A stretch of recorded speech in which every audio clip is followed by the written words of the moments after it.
What's going on, everybody? Welcome back to the vlog. We're finally on a new project and we're super excited to show you what we're building here. Check out the rendering. In this video series, we're gonna show you the start to finish of this entire thing, and we're gonna start with our helical piles as footings and our deck framing. So make sure you hit subscribe, stay tuned. First thing that we're figuring out here is all of our ledger heights. We have helical piles getting installed tomorrow, so we have all of our lumber here. We're gonna get ledger boards attached so we can figure out all of our elevations. So as the helical piles go in, we can just start framing. Top of our ledger. Top of our ledger? Okay. All right, I changed my mind. We're gonna do 6 inches. 6 inches? Yeah. Okay. We got, yeah, the decking. Yeah. Okay. 6 inches? 6 inches. Alright. Cool.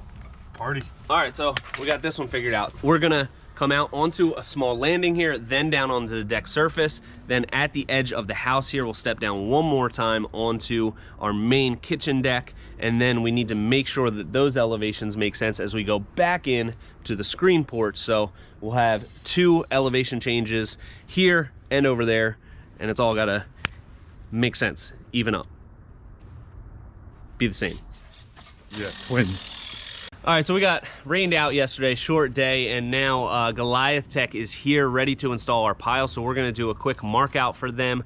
We're gonna work from this side back that way. That way, as soon as they get these 2 installed, we can kind of start framing here and work behind them and stay as efficient as possible. So I've got the plans right here on my phone so I can check. We're about 2 feet off. Okay, and this one's gonna be pretty close to the edge.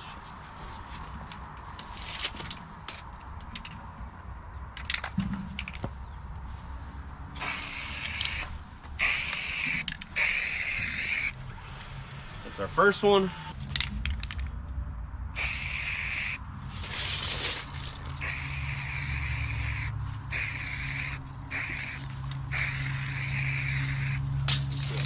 First 2 footings right there. Now let's go to the lower deck. We'll check out what footings we need there. So we've got our mark 10 feet off of the house, off of this bump out, but our deck extends beyond that. So the easiest way, get those 2 measurements, run a string line, I'll spray this straight line, then we can measure in between that and figure out where the footings go on this line.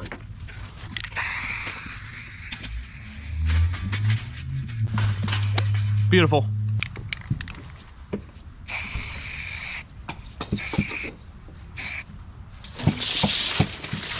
Next row of footings, 19.5 off of the house. It's tight, you holding? Yeah, I'm holding. Okay. Let's see how far we have in between these.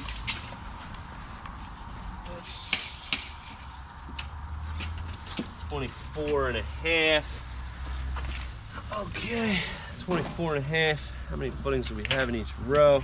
4 footings, so 3 spaces. We'll divide that by 3. 24.5. 0.5 divided by 3, 8.16 feet times 12, 98 inches. Okay, 98 times 2, 196.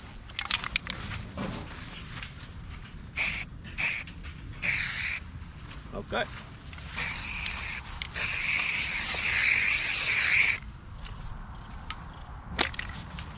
307 3/4 is our next one. It was bigger than this. I had to get the other tape.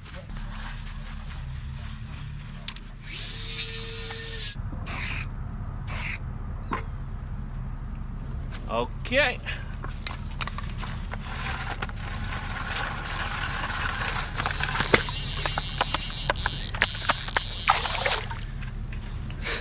This is where the roof is going to be. So these are going to be the most critical. We have a couple posts that need to be right in the corner. So that's what I want to be careful about and make sure that we take our time, lay this out right. With the deck, a lot of times it's pretty easy because the beam is going to cantilever past our footings and our joists are going to cantilever past our beams. So we just need to be right in the ballpark, but we can be off by 1/2 inch, 1 inch, not a big deal. Here, we need to be dead on. Go in just a hair. A little less. There you go. Good. Yep. I think that's all of them right there. 22 in all, right? 1, 2, 3, 4, 5, 6, 7, 8, 9, 10, 11. Plus 12. That's 23. That's 21. 23? 12 and 11? 12 and 11? 23? 23 footings. One of our biggest things here is the transition into what is gonna be a new door. So we were talking about taking a measurement off of that door, using a laser coming over here, but then we're just assuming that this house, the foundation, everything is totally level, which I don't know, hopefully it is. Hopefully it's pretty close, but you never know. So what Ant's gonna do is actually just cut out a piece of the sheathing, then he can see the framing and we can see where that finished floor is.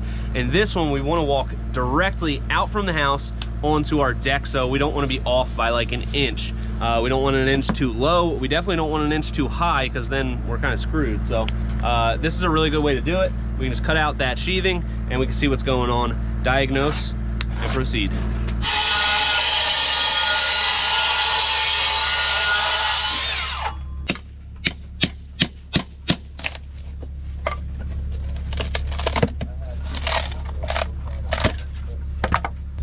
With cutting the sheathing out, I'm able to expose the sill plate, the floor joist of this little addition, and then I can see the 3/4 inch plywood, which is their subfloor, and their bottom plate of their walls. So with that being said, doors are always installed to the subfloor, so I can just measure off that mark and get where I need to put this deck at.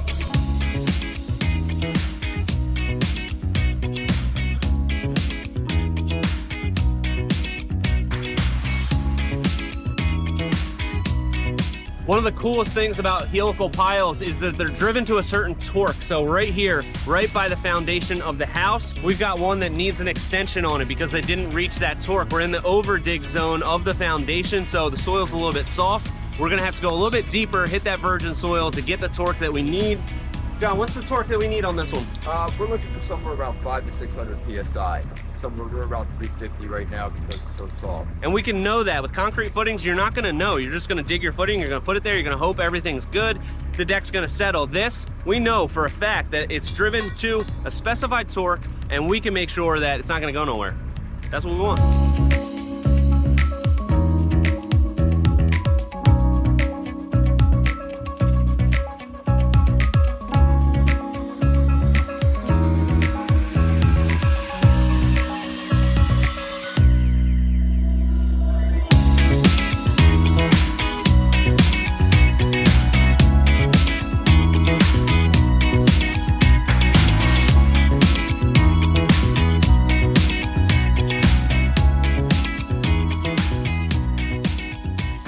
All of our piles are now installed. Glidetech did a great job with these 23 piles, and we're ready to continue framing here. The guys were working behind them as we went, and now me and Catherine are ready to start framing beams on this larger deck. So you ready to go? I'm ready. Let's go. Woo! Let's go. All right. She got her bags on. You got your whiz roller? Sure do. Signature. All right, let's go. First thing that we're gonna do is figure out our beam height. So over here, the deck's gonna be a little bit higher. We need to have 6x underneath of our beams, where over here, the beams are just sitting directly on those saddles. So we'll show you how we figure that out. You look like a very true and real carpenter today with your flannel and your vest. I know, right? Anthony said people don't wear flannels anymore. Is that true? The carpenters are everybody. Everybody, I guess. Oh, I think they're still. Right? That's I what think I a lot thought. of people wear them. He doesn't know what he's talking about. He doesn't know what he's talking about. Otherwise, I'm gonna have to completely reinvent my wardrobe. It's like everything I own. All right, so we are coming right to the inside of this corner post with our finished fascia. So I have 86 3/4. I'm gonna minus 7/8 off of that for our fascia. That puts us at 85 7/8. And then we also like to nail our last joist to the side of the ledger, so it's a little bit more secure. So that leaves us at 84 3/8. Catherine? 84 3/8. 84 3/8.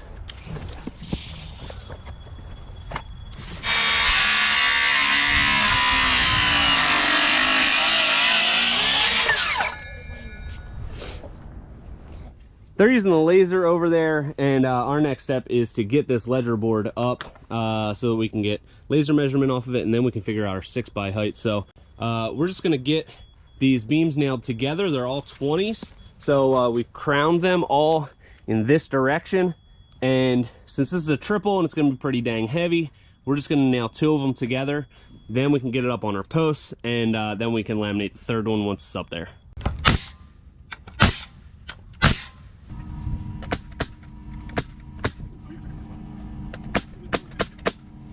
So this is an easy way to do it. She's checking to make sure that the top is nice and flush. And since I'm all the way at the end here, I can maneuver this and make it good. Just don't care if I do.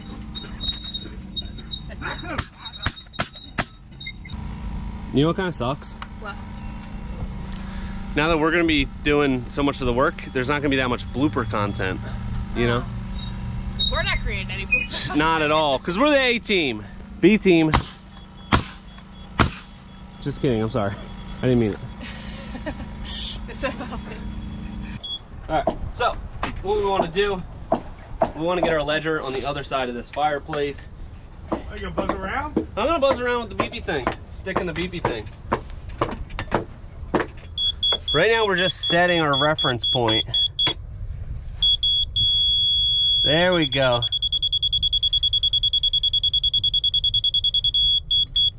You can see how sensitive this is. That's close enough right there. There you go. All right, so it looks like we're at 10.5 inches is where we're at with the story poles. All we need to do is just set this up.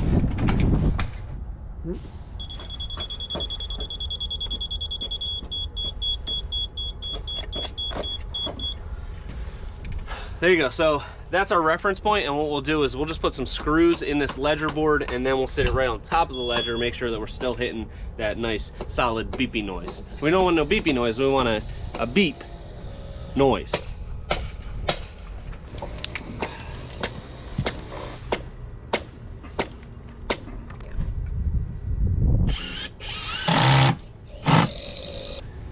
All right, come down a little bit, a little bit, a little bit, a little bit, a little bit up, a little bit up. There you go. There you go, perfect. What we like to do is set this temporarily with some screws, and then we can do our joist layout on there. Then we can stagger our actual ledger attachment in between those joists so it's nice and clean. Now we need to figure out all of these helical piles, see if we need to do some 6x underneath of it, just figure out all of our heights and make sure that our beams are exactly where they need to be. So what we've got is essentially 9 3/8 for our 2x10 here. So we have it zeroed off of the top of our ledger board, so we are going to be going down 9 3/8 for our joists, and then another 9 3/8 for our beams, and that's the height that we need for our footing. So what I'm gonna do, probably don't need calculators, 9 3/8 plus 9 3/8. What I like to do is 9 plus 9 is 18. 3/8 plus 3/8 is 6/8, which is 3/4. Right. Okay, what I like to do though is make it a tiny bit lower so that if necessary we can shim up our beam, you know, 1/8 of an inch or so. Okay, so we need to come up about that much. So a couple ways you can do this. We can adjust the laser and zero it out at each footing, then do the math. I think it's a little bit easier if we just hold this up till it's beeping, and then we'll have somebody else hold a tape measure here, and then we can get our measurements. So you want to put that down for a second? Yep. 6 1/4. Okay. Tell them Sorry. we were recording that.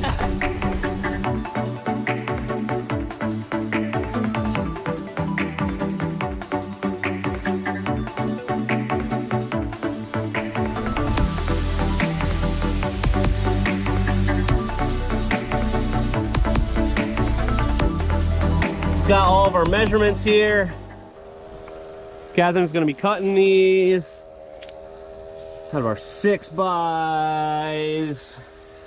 Yep. It's such a pain to have to cut 6x with a circular saw because you gotta flip it around and everything. I know, it's such a pain. If only there were a better way to do it. Is there? What did I say about revving it in the air? It's too dangerous. Stop. Sorry.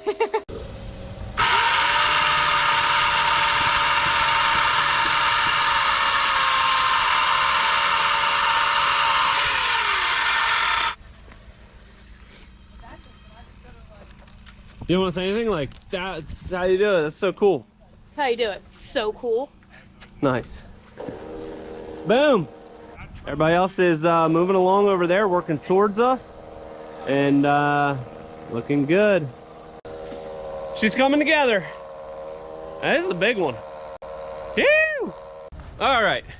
Catherine, did you get these all cut to the right size? I hope so. Well, we're gonna find out. But now we have our beams built, 2 plies of them at least. We have our 6x sitting in here, and that should give us the right elevation that we need. So let's see what we get. You need a hand? I'm gonna need some help with this. It's a heavy one. All right, we have all of our beams up here now. Let me show you the connection that we do from the post to the beam. Make sure it's all locked in for justice. So you can see right here, this is what our architect draws up for the connection between post to our beam.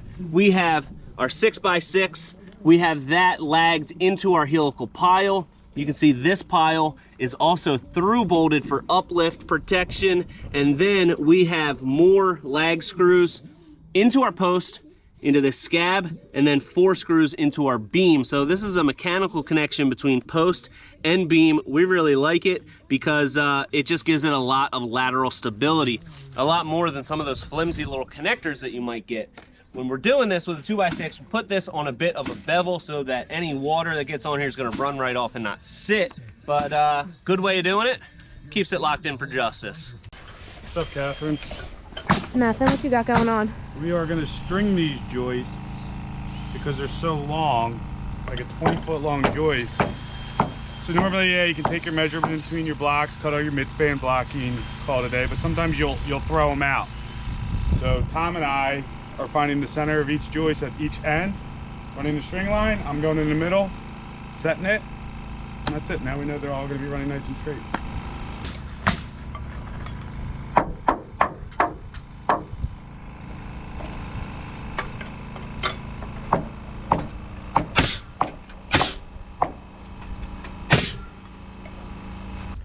So what do you want to know what we got going on right now? Yeah, what do we got going on? So we're on our 3rd deck on this project.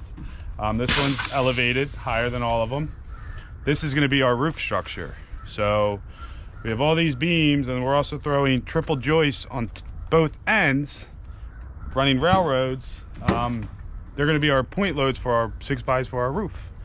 So the first thing I want to do is I want to get these triples ran, and this is where you try to be square, you try to be perfect, but I'm more worried about both of these triples, the numbers running the same in parallel. So the project could be a little bit out of a square, but you'll never know. But for my roof, it lets me know my rafters will be all the same, to where if you pinch it in, pinch it out, throw off your ridge a little bit.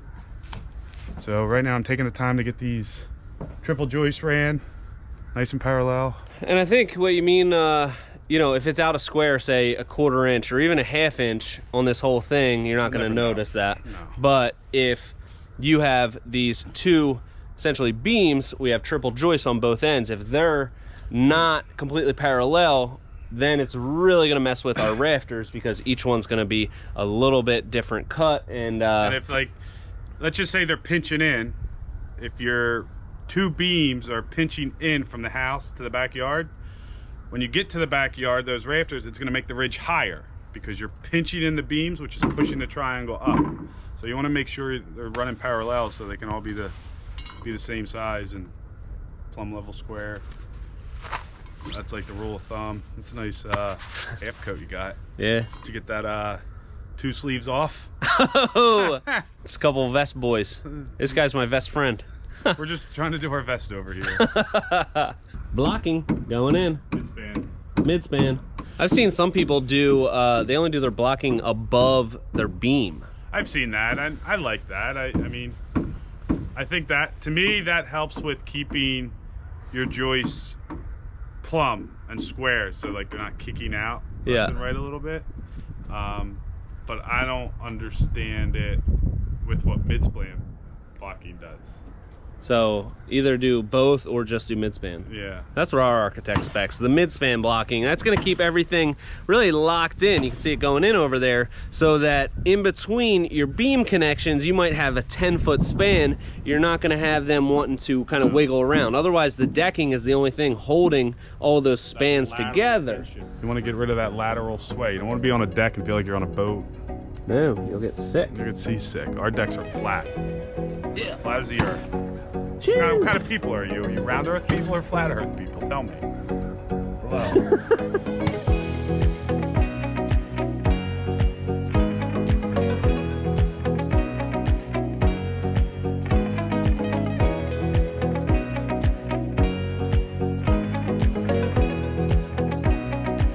All right, so we're framing this larger section of deck where the screen porch is gonna be, and we have this fireplace kick out. And what we had to do, because we can't have anything load bearing on this fireplace wall, what we've done is run a triple joist out to our first beam on both sides of it. That's connected here with a triple hanger. And then we did the same thing right here. We have a triple hanger on this carrying across. So essentially this is like a flush beam, and now we're gonna have hangers here going out. So that way nothing is structurally attached to the house, and we're good to go. And because this deck here is longer than 20 feet, we are splitting at this first beam, and then we'll be running out this way. So we have 12s and then 16s, and we'll have all this framed out. Should I get the drone up? Let me get the drone.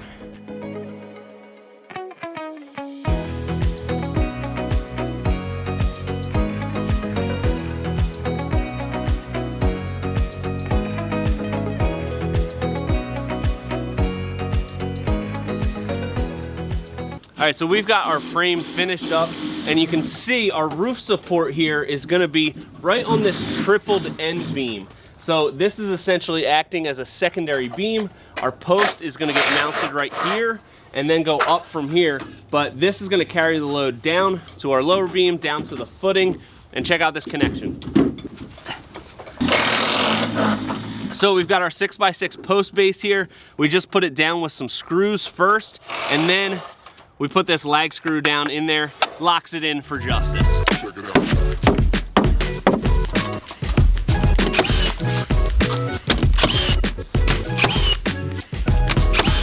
All right, a couple details that I want to show you because we're about to start building our stairs here.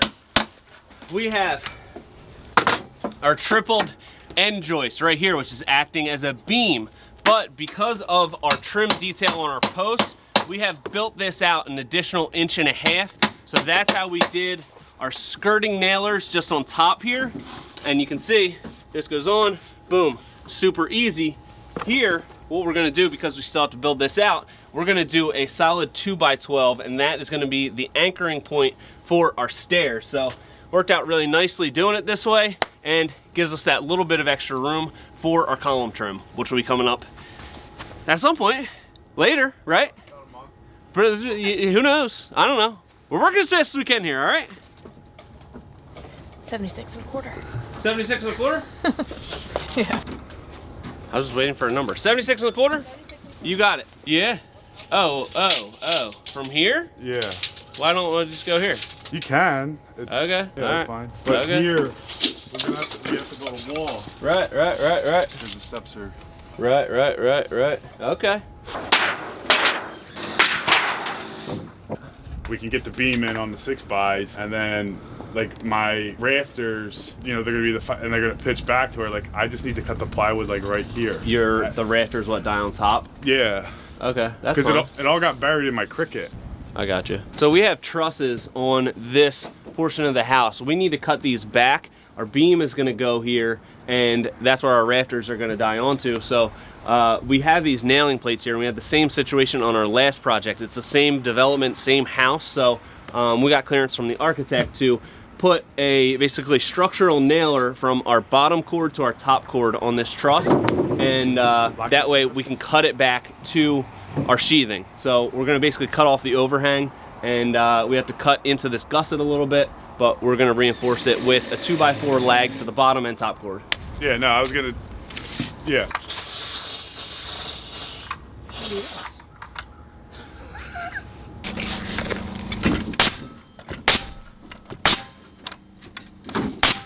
6. Okay. 1, 2, 3, 4, 5, and 6. Okay. All right, so we're doing 12 inches on center for our stringers. And I guess what we'll do is, should we dig the holes first? Probably. Okay. Everything's all jammed in there. I'll let Catherine get that. Catherine, we need like shovels and post hole diggers. That's trash. There's like bins. The pile that's underneath those gutter things saved. You are having fun with it though? Yeah, a little bit. All right, well, when you're done that, do mine too.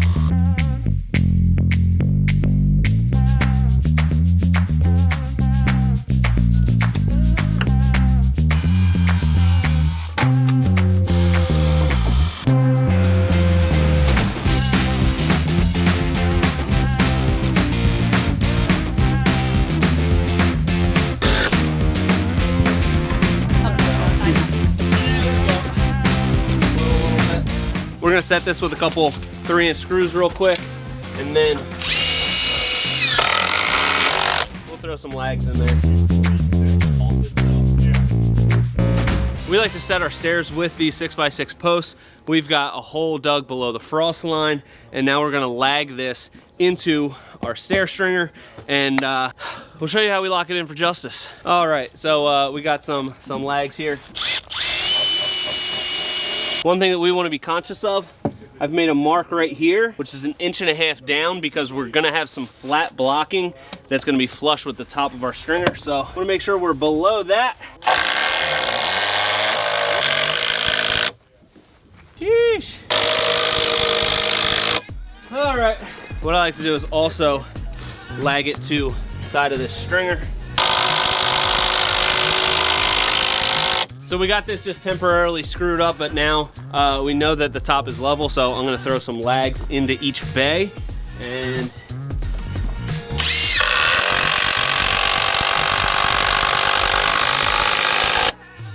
you can see that's why we have that 2x12 here, so it's hanging down below our rim joist, so it gives us a little bit of extra meat to screw those stairs to.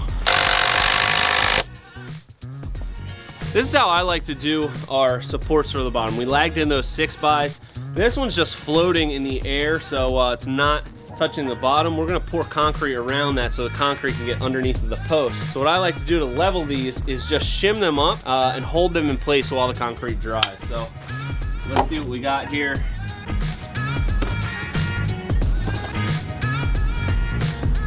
We're good there. This side's good. Well, yeah, that's gonna come in. Yep, that's what I'm seeing down here as well. So that checks out. That's too much, right? Yeah, just a little bit too much. Just a touch. How's that? That's perfect. I like that. Do you like that? Like that. Like that? Love it. All right, so we've got them just kind of propped up, so now we can mix up some concrete, get them in these holes, and they'll be locked in for justice.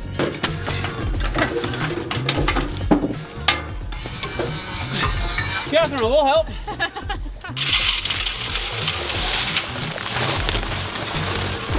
Wet. Bit of a weak stream. There we go. Oh, there it is.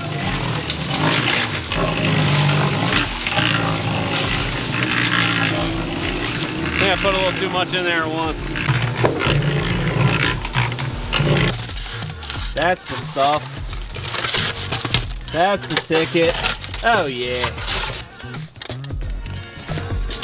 Do whatever you want, but then who's gonna hold the bottom for you? See these chamfers? Yes. They have to go here, Okay. not there. Got it. Give it a heads up. Yeah. Whoa. I mean, I can in that I'm just gonna do what I said, but. Whoa. Whoa, whoa, whoa, whoa, whoa, whoa, whoa. Whoa, whoa, whoa, whoa. You did it! I did it! Good job. Women can do anything. All right, so we're getting ready to set all of our posts for our beams for the roof. So we're getting this in here, a 6x6, and what we did to prep for that was just buzz around with the stick and the beepy thing, aka the laser, and figure out exactly what our elevations were. What were we off? Maybe a 1/4 inch total? 1/4 inch to max. 1/4 inch at the max. So we compensated for that. So once we get the beam on top, it's gonna sit perfectly level, and that is gonna make sure our roof is perfect. So we've just got this in here in our post base, and now we're gonna brace it up so that it is plumb in both directions. So Catherine has cut a 2x4 at 12 feet. All right, hold it steady. Oh God. Got it screwed in here. Now I'm just gonna push our post till it's level, plumb. Send it.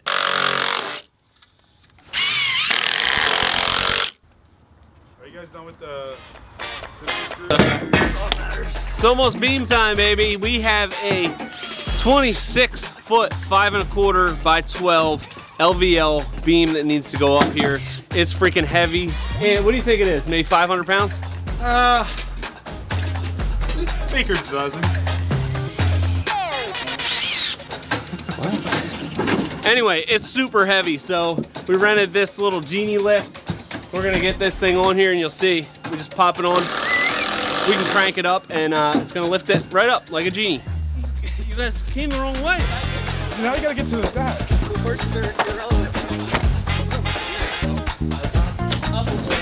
Good.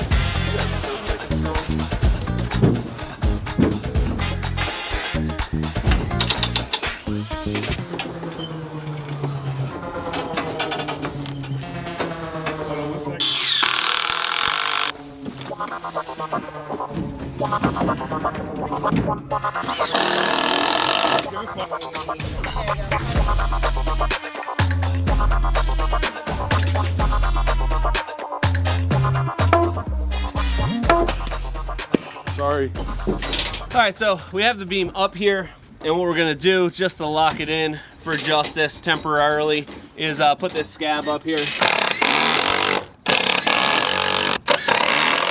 That's not gonna go anywhere. We'll have some metal straps that go on the outside and the inside of these. That's gonna be really locked in. So we have this up. Now we're gonna check to make sure there's no deflection in this and it's not sagging at all. I don't think it should be. And then we can put our intermediate 6x6s in. But before we do that, we have one more beam to get up in the air. Oh God, doing this with your left hand is so hard.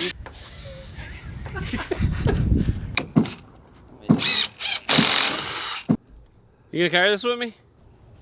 So I'll face this way, and we'll do one of these, or we're gonna back up and then go forward. We'll just pivot. Pivot like so I'll face this like way? the way a pivot would work, yeah. We're gonna do a U-turn, or are we doing coming. kind of like a K-turn situation? Oh no, we'll U it up. Okay, so I'm gonna face this way. Yep. And then so I'll be You're gonna be pulling the up the rear. Wish this was heavier. Jose, Oh, stay. Jose!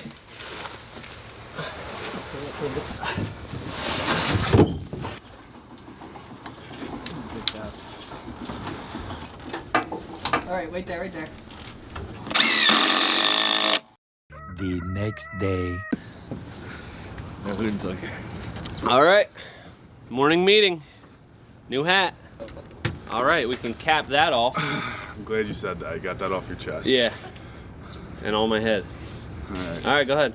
Hold on. Got some inspirational quotes to start the day. Nature teaches us harmony. Okay. The heart sees deeper than the eye. Appreciate yourself and honor your soul. Love it. I feel like I'm pretty good at that. Appreciate myself a I lot. always cheers to honor. I love that. All right, since we have the beams up, we have Tom going around and throwing in some extra posts in those locations. So we actually have one more to go over here. But me and Ant are going to talk about this fireplace wall, because we have a fireplace right on the corner here, and it's gonna be quite the statement. But we need to make sure that we have everything figured out, and the dimensions of the fireplace and the TV is all gonna fit in there. So And first, go over there real quick. okay, Right. it's a Like short a modern linear fireplace. Yeah, it's pretty cool. So what did we have here? 92 92. 65. thing that we are coming in on this wall. We're gonna build this wall out Okay, deeper yep. for we're gonna have deck boards running up vertical. So I was figuring 3 deck boards. 3 deck boards. So what's that, around 17 inches? That's 17 with spacing. With spacing? Yeah. So this is getting stone, so 1/2 inch plywood. And we want about 2 inches for our stone, right? Yeah. So 2.5. Yeah. Hands are so cold.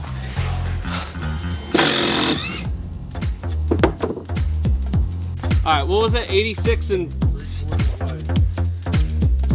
3/4 light. How light we talking? Like 16? You got it. You got it.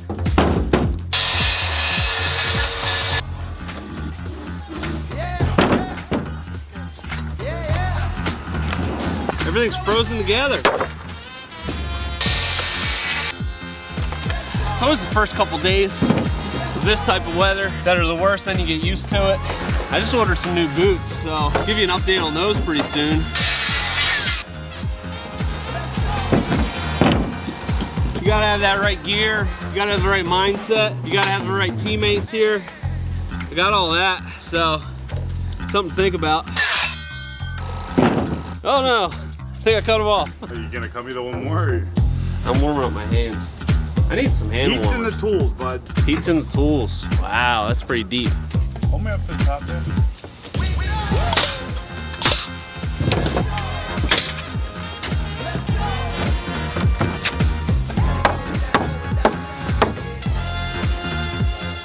Sean, I need to interview you when you have a chance. Me? Yeah. About what? Deck Specialist magazine. A magazine. Okay. You're so humble. Such a humble guy. Thank you, appreciate that.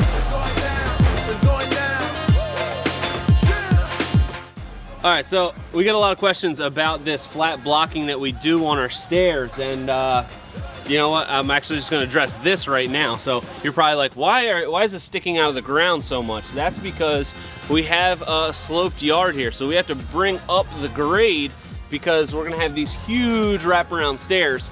We're pretty good right there on that side. That's where we need to be. So this side, we just need to build up the grade, and we need to come up at our tallest point about 18 inches. So once we have this built and we grade out the yard, it's not gonna be a huge deal. It'll barely be noticeable because right now the ground is already kind of undulating. So not gonna be a big deal, but we'll get that question out of the way because I know it's coming. So with our flat blocking that we do in the corners here, another thing, this will get flashing tape all over it, so don't worry about water sitting on here. Now, this is why we need it. I'm gonna lay this out with our fascia and our overhang, that's 2 inches. So our first board is gonna be right here. Then we'll do our 3/16 gap. Then in the middle, we're gonna have a 3.5 inch board. And then we're gonna have another 5.5. We have 5.5, 3.5, 5.5. Now, when those intersect, right here, we're gonna have miters and some overlapping joints here. So we have these pieces coming in here. We're gonna have essentially a seam on the outside for our mitered piece. Then we'll do a basket weave. So we will be like right here, this piece is gonna need to be fastened. Piece coming in here is gonna be fastened here. And then we're gonna do the same thing back here. So this all needs to be nice, solid screwing space so everything is locked in for justice. And we do this on all of our corners. We're also doing it on our straight sets of steps because we're gonna have mitered returns on the outside. So nice, easy way to do it. But when you do that flat blocking, make sure you do a bunch of flashing tape over it because it's gonna be susceptible to water sitting on top of it. You want some protection.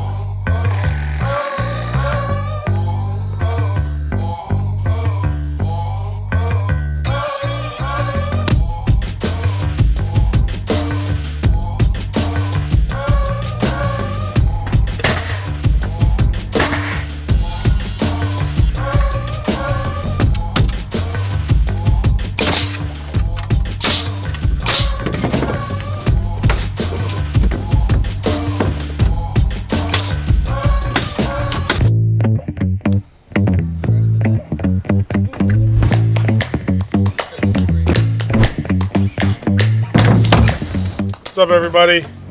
So we're on our roof now, finally. We battled some weather, but we're here. It's a little cold. We're gonna get it done. So we have all our rafters cut. We have all our beams have layout on them. we have our setups going. Right now, I'm figuring out our ridge height. I already have a pin on that end of the project, and now I'm transferring it over to the house. So I'm gonna pull up some Tyvek paper, get a mark, locate studs for the framing of the house, screw a temporary 2x4 here at my height, so our ridge can sit on something.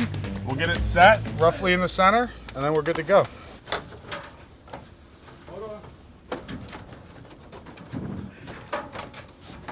More? Are you on it or no? Are you hitting the house? You got a screw gun on you or no? Tom, What's up, Catherine? what are you doing? I am putting some notches in our last rafter so it will set up to accept our show rafter when we put some 2x4 boards in there. Cool. Yeah. Then what do? You just leave it like that? Yeah, we'll leave it like that. No, we'll take a hammer to it, knock it out there, and then clean it up with the zippy tool. And it'll be ready to go for the 2x4s. All right, cool. All right. Get to it, Tom. You got it, boss.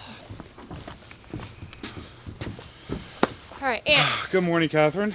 what's the game plan? It's a big day. It is a big day, and we're down a man. We're down a very important man. You think that's gonna help us or It'll probably, hurt us? it'll probably speed us up a little bit. Sean is out today.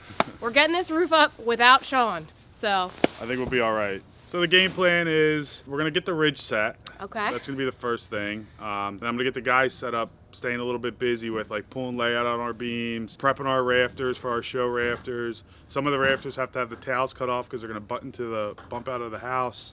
Once we get all that like kind of prep work done and setups are made and we're all ready to go, that's what really helps the rafters just fall into place and just fly.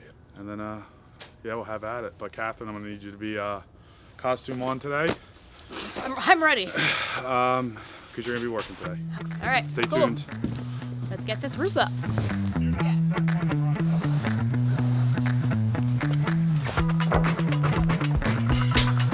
Going down here.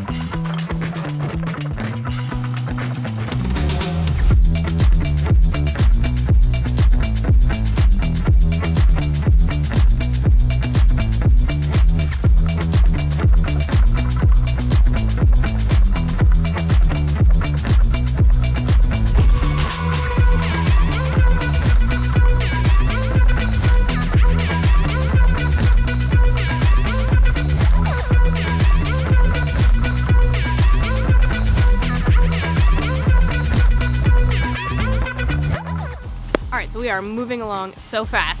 This roof is going up so fast, which is great. We love to see it. Ant is up right now doing the sheathing. Tom is handing him all the plywood, so we're just a well-oiled machine, one after the other. And Jose is working on the fireplace wall while they're doing it. And we got plumbers here putting in gas lines for the kitchen, the fireplace, and everything's moving along. So I gotta get back to work.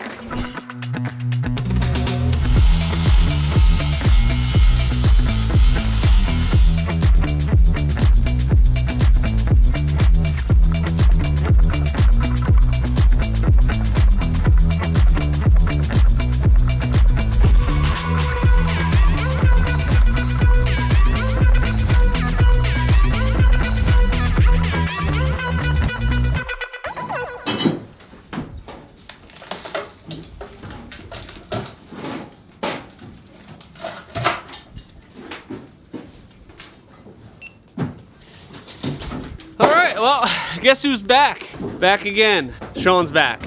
Tell a friend. Tell a friend. All right, so I was out last week, had some family sickness stuff. Me, didn't get sick at all. I'm immune. Some people are just built different. So they got the roof up. Beautiful. I didn't even have to be here, but from what I hear, there wasn't any great teachable moments because the teacher wasn't here. Is that correct? You just wung it.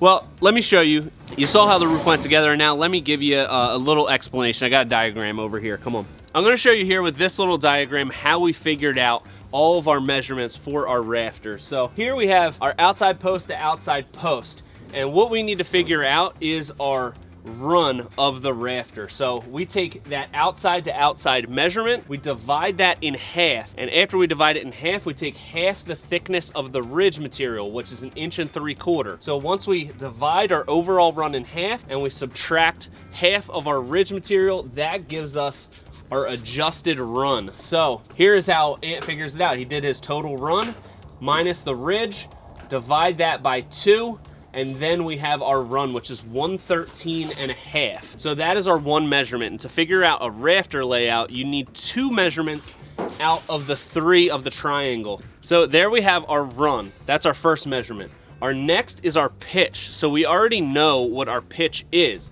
It's a 412. That is set. So all we need to do is plug those 2 dimensions into a calculator. You can get a construction calculator and you'll just put your run and your pitch, and that is gonna give you your diagonal and your total rise. So we have our diagonal is 119 5/8. So what we need to figure out, we're gonna cut our 4 pitch on this rafter, then we're gonna hook here, we're gonna pull our measurement, we're gonna pull out 119 5/8. We're gonna put our square on a 4 pitch, plumb that down, and that is our bird's mouth cut. So that's how we figure out all the dimensions for these rafters. The other thing that it spits out is our rise, which is 37 13/16. That we need to do first because we're gonna level a line straight across our back wall, and then we're gonna need to measure up that measurement, 37 13/16. And that is where we need to set our ridge, because the ridge is gonna go up first. So we'll put some blocking underneath of it. We'll set that right at our height on both ends. And then we have everything we need. We can set the ridge and we can cut all of our rafters. Everything should come together perfectly. So that's how we figure it out. A little bit complicated, but once you do it a couple times, you'll realize it's pretty simple. So I hope that helped. Good luck. All right, so we're gonna start laying our decking on this lower deck, and this is gonna be where we have the outdoor kitchen. So we already have our gas line run right here. That's gonna be for our grill. And you can see here we have a drain line. Over here, you can see in the rendering, that is gonna be where our outdoor table is gonna be extended off of our kitchen. So that's gonna be open on the ground. So what we're gonna do is have our boards run into this. You can see how we did the blocking in the other direction here. That is gonna be for boards running this way, vertical, and that's gonna go up our end leg of the table. A little bit confusing, but you'll see it come together, and I think it's gonna work out really nicely. And you can see in the rendering there how we're gonna have nice seating for at least 6 people over here, right attached to the outdoor kitchen. All right, let's get these boards up. Woo!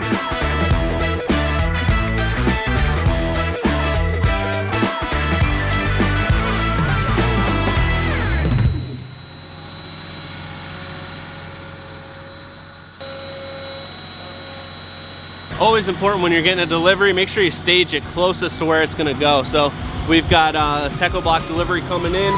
We've got wall block, that's gonna go right on this corner. Make it as easy as possible since they got the machinery, and we don't have to move it super far.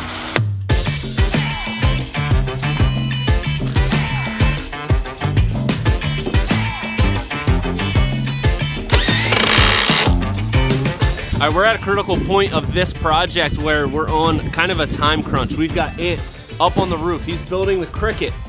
That's where our 2 roofs come together. We need to build a 3rd roof there, roof cricket, to shed that water towards that corner so we don't have water going into the house. But to do that and build that, he has to take up the shingles, basically unwaterproofing the existing house. So if we have a rainstorm between the time that he starts building this and the time that we get the roofers here, which is supposed to be tomorrow, we're gonna have big trouble. So Ant right now is working on that cricket. He has to get that completely done today, ready for the roofers. So when they show up tomorrow, if it's not ready, they're gonna leave. So we need to make sure that he gets that done so they don't have a new water feature in their dining room. We don't want that. Just putting these little scraps in here because our frame of the wall is going to be right in line with the frame of our deck. So we didn't want to put in our full border here with that overhang because this is going to be flush straight down and it's going to be buried underneath of our wall plate, so he won't see it, and just so we have a nice flat surface to start our wall. Catherine, these are only 32 7/8. They need to be 33 7/8. No, I did not. Gotcha. Classic.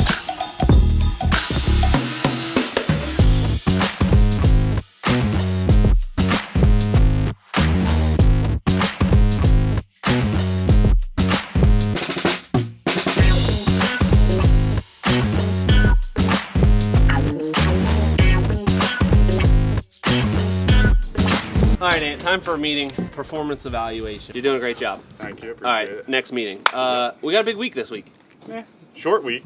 Short week because yesterday was the observed New Year's. Was it 2024?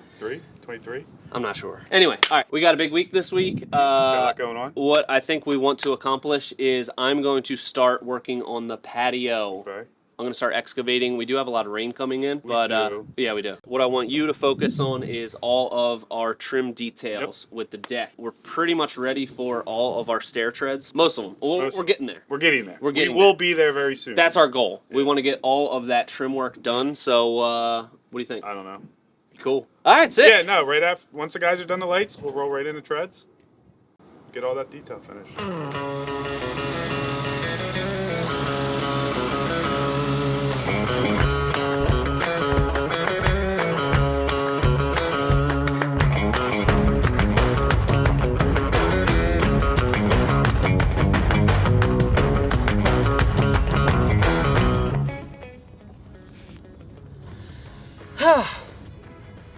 Almost done excavating all of the organic material out of this patio space. And what do we have again? We got a hydraulic leak on the dingo here. This happened a lot lately. We fixed like 6 different things with the hydraulic system. There was a hose with an abrasion. We fixed and replaced that.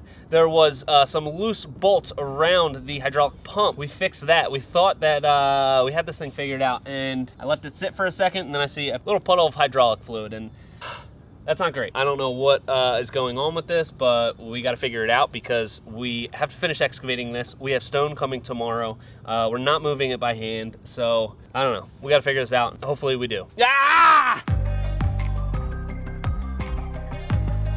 I told Whoa! I got tools. Whoa, whoa, whoa, whoa, whoa, whoa. All right, we still don't have the dingo fixed yet. I've got one more thing I'm gonna try, but we'll see if that works. I'm gonna take a break on this for now, wait till it dries up a little bit because it's really wet this morning. Let's check in on what Ant's got going on. Is the dingo fixed? No, not yet. Oh, okay. I'm working on it though, I'm really close. Yeah, I'm gonna work on these stair treads. Oh, stair treads? Yeah. Okay, don't tread on me. One step at a time here, guys. Yeah. So we're gonna do You our. got any tricks in your pocket? Ah! Whoa! All right, tell us what do we got going on? So I like to cut some scraps. That is going to be our detail, just to get a layout of how it's going to fall, and check my overhang, make sure we're all good. So this detail, we're going to have a 5.5 Costa, 3.5 Tundra, 5.5 Costa again. We're going to picture frame the outside, and then do a nice little clean little. What do we call that detail? What do we call it? What? Basket weave. Basket weave, yeah. Little basket weave with the Tundra, and then a Costa again. And we like to. And we like to pre-build our treads, especially our perimeter board, our picture frame, using the Craig jig, the pocket screws, and You'll show us how we do that. Huh? You'll show us how we do that? Yeah, when we get to it. Okay. Can All I right. get to it first? Yeah, I guess so. All right. All right. See ya. Sick. I think this is gonna be nice. I really like. I like the wide tread. So do I. Yeah. And I also like the little cascade effect we got here. Yeah. This kind of draws people. We're gonna have a screen door here. It kind of draws people out this way towards Okay. the kitchen. I think it's gonna be nice.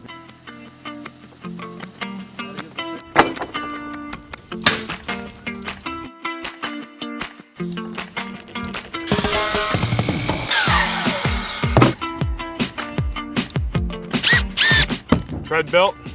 Let's put it in its home.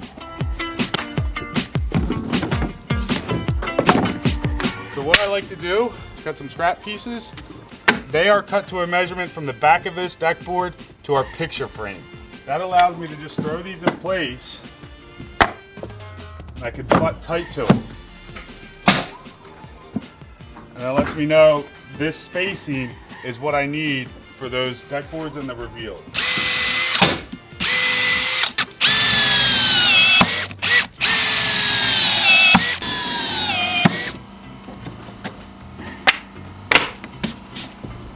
That's our picture frame.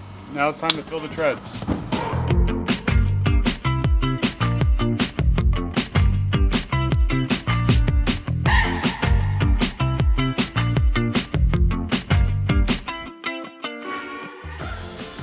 I I love it. You love it. I love it. No, seriously, this looks awesome. I love the wide treads. I love the wide treads. So sick.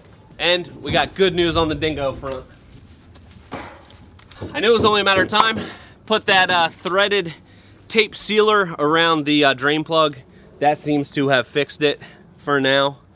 We'll see, TBD on that. But one thing that you definitely want to keep in mind that I didn't mention is whenever you're working on your machine, it comes with these safety bars. You put this here to keep the bucket overhead, especially when you're working on the hydraulic system, because if you lose all the pressure in the hydraulic system, this thing can come down and it's heavy enough to kill you. So don't do that, and you'll be good to go. So I can get back to digging this out. One pair? I had like 7 pairs back there. Nah, I had a whole... only used 1 pair of them. They were too small for me. Probably.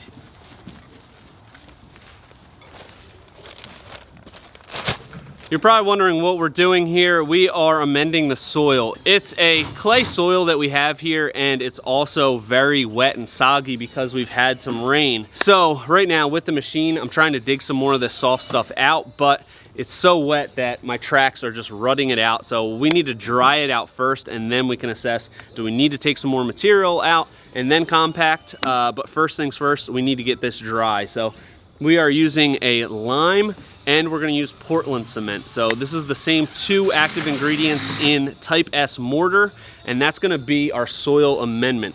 So the lime is gonna change the chemical composition of the soil and turn those clay particles on their side, so it makes it a better draining soil. The Portland cement is really gonna dry it out. So between the 2 of those, we should be good to go here, and we should be able to get our subgrade compacted nicely and move on to our 3/4 clean stone base. You should wear a mask if you're doing this.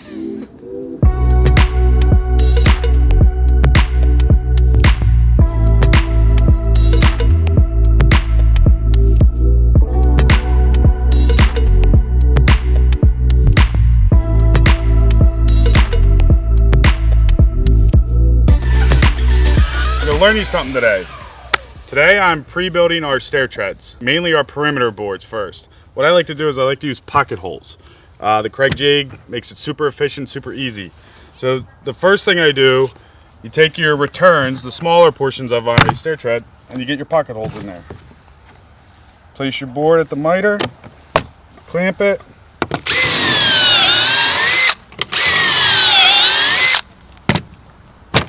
Slide it over a little bit.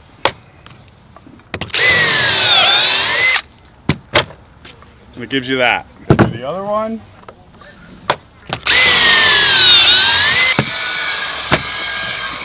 Boom, the other one. So now I have all my rights and my lefts cut. I have my fronts cut.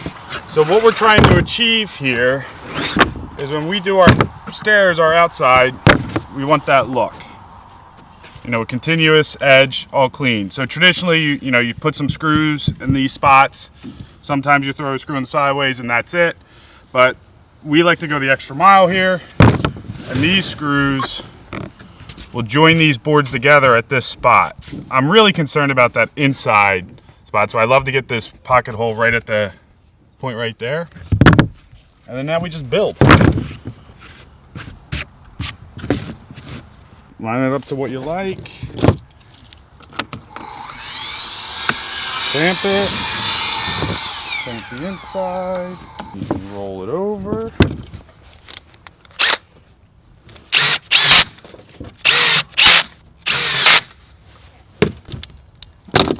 And it gives you a nice, clean, tight miter.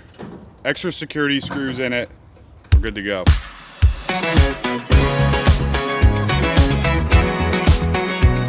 All right, now since I got them all built, we're gonna hope this fits. Let's go check it out.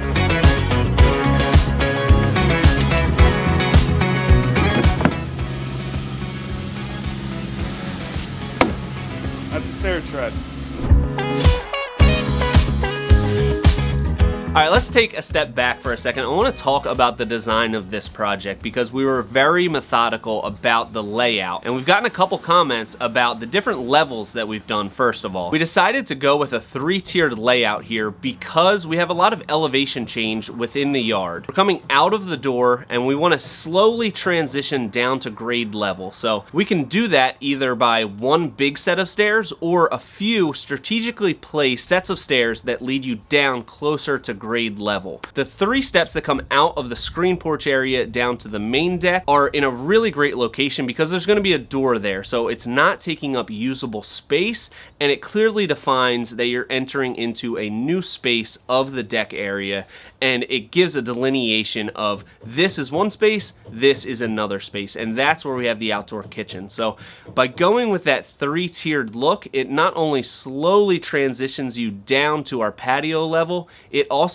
gives you a definitive start and end to each space and gives you some vertical interest in the design instead of it being flat and one-dimensional. So whenever possible and it doesn't impact the functionality of the space, we like to incorporate levels, especially when we have a transition from door level to grade level that's going to be more than 4 or 5 stairs. We want to break those up so it feels a little bit more natural. So despite what you may think, this was very well thought out, and it's a good thing to implement into your design strategy as long as it doesn't impact functionality. This has been Design Time with me, Sean.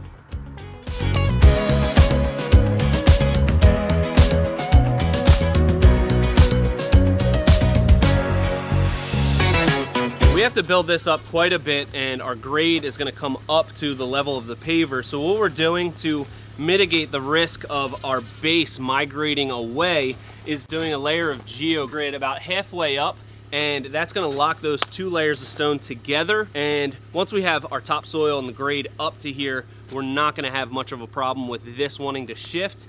And we're building it out about 5 feet when our patio is only 3 feet here. So we're going to have an additional 2 foot of stone base beyond it that's going to help kind of bridge the gap between our grades. Oh shoot, look at the time. Tip time with Tony. So these tundra boards that are returning back, they're gonna be tight to tight measurements. So they're gonna butt against our fascia walls, and they're gonna butt tight to that first board I just put in. Whenever I like to cut anything tight to tight, I like to put little bevels on it. Just like a couple degrees. You can either come to the saw, change it, quick and dirty, just throw your pencil underneath, puts it on the slight angle. And that'll give you just the bevel you need so it fits in there nice and tight.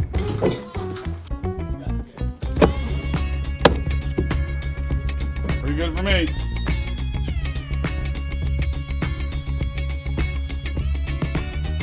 All right, Nate. Yes. New week. New week. Long one too. We got a full week this week. We got a full week this week. Monday, Tuesday, Wednesday, Thursday, and Friday. 5 days. 5 days. Yep. Yeah. All right. This week, we got a lot of stuff to do. We're gonna kind of break apart. Okay. Segment off. I'm going to be manhandling this patio. Divide and conquer. I'm gonna be manhandling this patio. Okay. So you're the patio daddy-o. Patio daddy-o here. Today, I'm gonna work on finishing our base. We're gonna start screeding. Tomorrow, we're gonna start laying pavers. Woo, I think we might, yep, we're laying. I think tomorrow we can probably get all the pavers down because we're using pretty much all slabs. Beautiful. It's gonna go fast. Excellent. You're working on what? I'm going to concentrate on fascia, soffits, and rakes. Okay. And trim details, our beams, our PVC. Yeah, we can always just like rendezvous. I'll be here. Yeah, I'm be here. That's You're not even gonna be in the van. barely. Yes. Yeah, patio daddy-o, ready for business. Man. Love to see it. All right, so goal by the end of the week, you're gonna have PVC trim from the beam up. Yeah, I would love finished, to. Yep. soffits done, all of that. That would be beautiful. I'm gonna have the patio finished up. Okay. We also have this small retaining wall. I will get on that. We'll finish that. Yep. And we also possibly have a door and stone coming, so maybe we get to a little bit of that. But definitely, I think we should be good. Deck down and beam up. 100%. And then we just have middle ground. Yep, 100%. All right. That's a good goal. Sick. Awesome. Let's go. All right.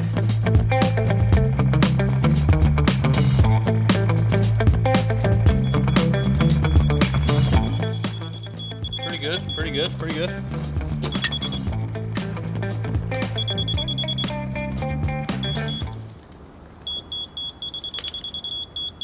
Pretty good here. So let's just go little by little and we'll make sure that we're good. Remember, we're pitching 2 inches this way, so we should be, once it's beeping, sticking the beepy thing, should be like about 3.5 inches off the ground at that point. So, cool. All right, so yeah, I guess let's check this whole width, whole run here, and then we can check this outside edge. A little low. Wherever a full one comes out here. Okay. So, Just yeah, yep. a little low here. It looks like all in here is kind of a little low. Okay.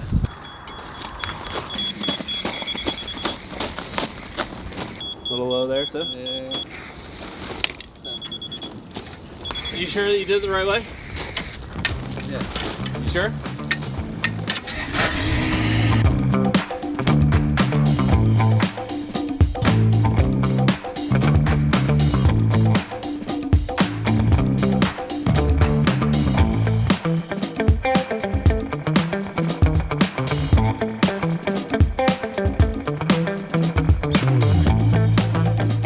Getting our screed bed set up, and we have our laser set at 8 inches below our bottom step tread. So that is gonna leave 2 inches for our paver.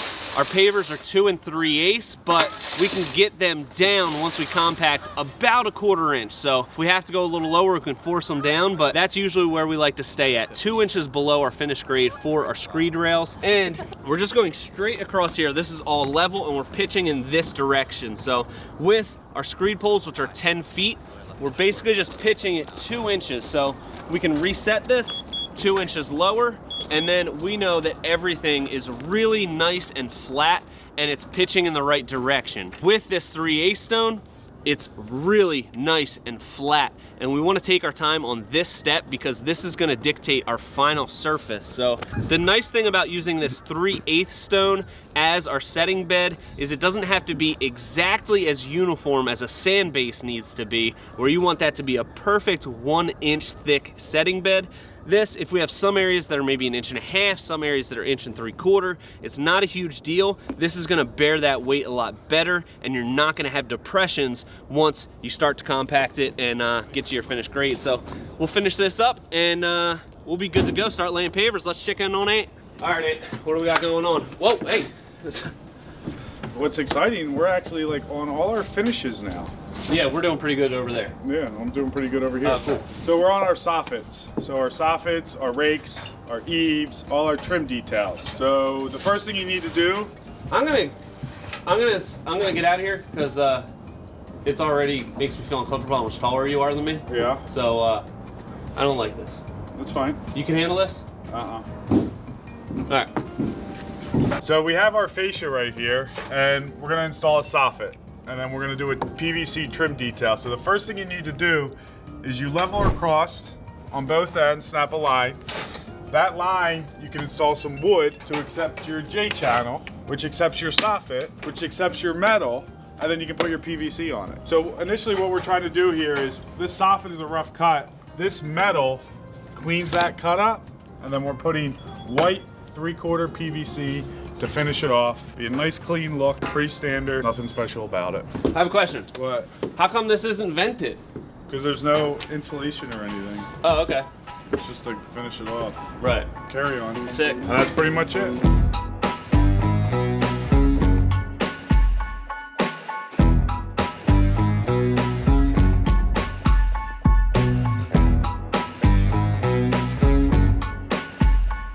As we move this way, it should be 7 blue grandes and then our border, and that should put us right at 12 feet, almost exactly. So then we'll be good there. All full pieces here, all fulls and halves here, and then as we go that way, we're just going to end on the last full or half at that side. So it's probably gonna go past the step, hopefully roughly 1 full piece is what we have planned. So we'll just start here and then we can bing, bang, boom. Sick. You think you can lift these pavers? By my hands? With the help of me? You're gonna be on one side of the And a paver sucker sucker tool. 3000? Yeah. All right, Yeah, we got it. feeling up for it? All right. A-team! Patio Daddy-O and Concrete Kathy, laying slabs. Let's go! Shout out to Sean Cobb. Shout out to Sean Cobb, leaving us a comment on a previous video, telling us that we should put latex gloves underneath of our work clothes if it's cold. Works really well. We're gonna have Tom and Jose set us up with pavers right on our little staging area. Then we can pick them up with the Paver Sucker 3000, put them into place, and this should go pretty quick.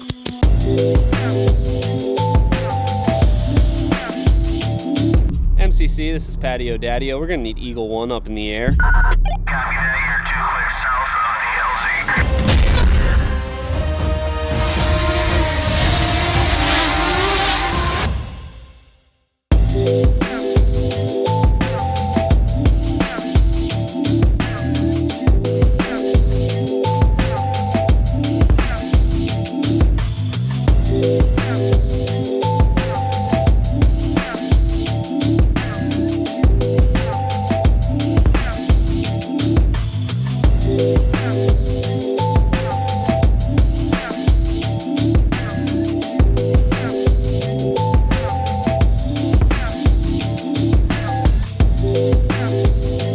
All this laid, we have a couple slabs that are kind of kicked up a little bit at the end, so we're just lifting those up. We're going to make some slight adjustments with our screed bed so that they're sitting nice and flat.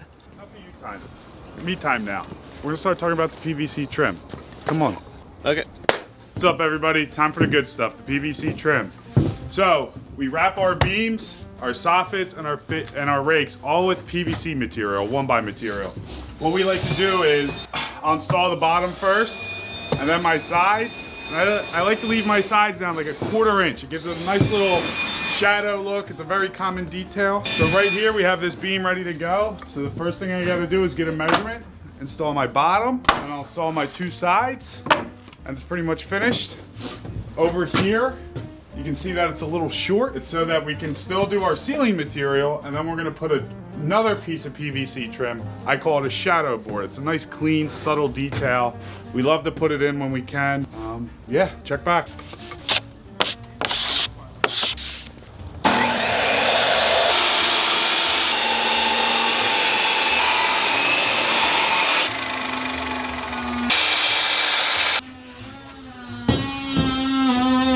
Cut, ready for the install.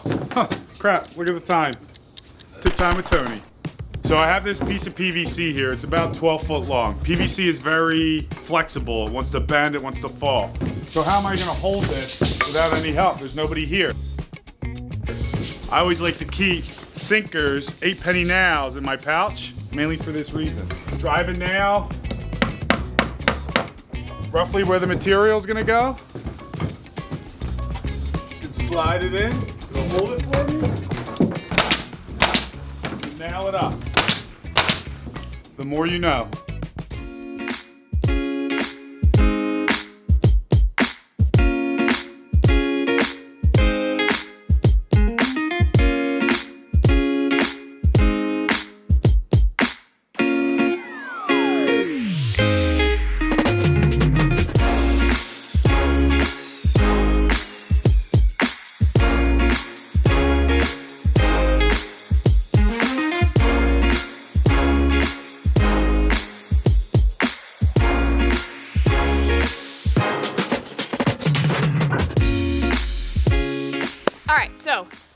We got done our border, now it's edge restraint time.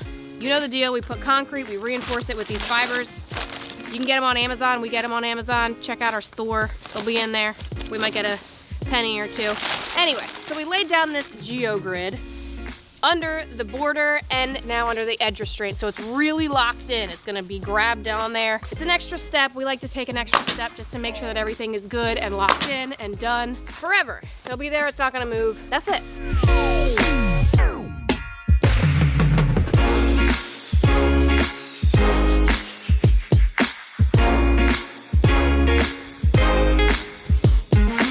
Well, now that the patio's done, our next step here, we're gonna be building a bench off the front of the kitchen. So Tom's working on that. We're gonna frame this out, Front of it's gonna be decorators. Top's gonna also be decorators. And then the whole outdoor kitchen, we're gonna have a Dorn stone on that. Speaking of outdoor kitchen, let's show you the inside of this. Tom did a lot of work on this. We didn't cover it too much, so we'll show you how we did it. All right, so let's show you how we build these outdoor kitchens. It's pretty simple, essentially. We're building it all out of ProWood, pressure treated lumber. This way we can frame our openings exactly how we want. It's super easy. And then we've got some pressure treated plywood on the outside, layer house wrap, layer of 30-pound felt, and that's gonna accept our Adorn stone veneer. On the front, what we like to do is just cover everything with our decorators boards, because almost everything's covered with appliances. So you can see not much of it is exposed, but it looks freaking awesome. We like to do it this way because it's super easy to customize anything that we want. We can just frame up exactly how we need it. We can do custom things like this nice little table section that's gonna be here. Countertop's gonna go over this whole thing. We'll throw another piece of decorator's trim on the front of this, and you know, we can just build whatever we want to the dimensions we want, totally customize it. It's super easy, it's long lasting, and most of all, it's gonna look amazing. All right, we are getting pretty close to the end. We have like a zillion things going on this week. Yeah. We should probably have Ant in here for this meeting. Yeah, definitely. Did you say my name? Yeah. All right, we're getting pretty close where we got a zillion things going on. Yeah, that's happening. Lots happening. Remember, me and Catherine are gonna be out of pocket for a few days. Yes, I know. We're going to Colorado. Colorado. Speaking engagement. Who's talking? Not you. I hope not. Yeah. Anyway, all right. So we'll be gone for a little while. Okay. UFP edge. Yep. Finish that. Get that going. We can get that on the wall as well. Ceilings and walls. Yep. Yeah. Okay. Columns. Columns. We get that started. Railing. Yeah. We could. Yeah. Border on the main deck. Yeah. Definitely. PVC. PVC. Finished Adorn?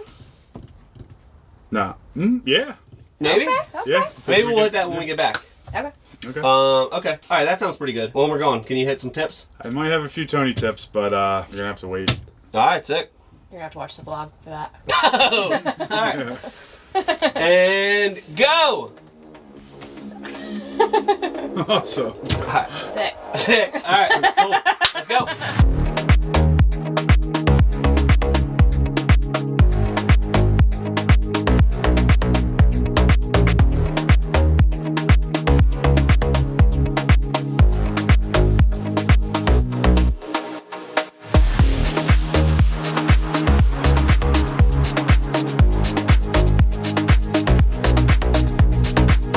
What's up, everybody? We're back in action.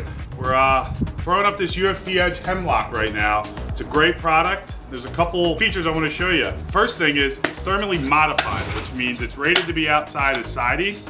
And two, you come here and you get a little close, you notice the back, that cheek is higher than the front. I don't know why they do that, but my assumption is when you shoot a nail through the tongue here, there's more meat in the back for the nail to go through. So it lets you conceal your nails, so as you put it up, there's 0 face nails in the material, and you don't have to go around and like fill holes or try to match it. Very simple product, simple tongue and groove. Good stuff.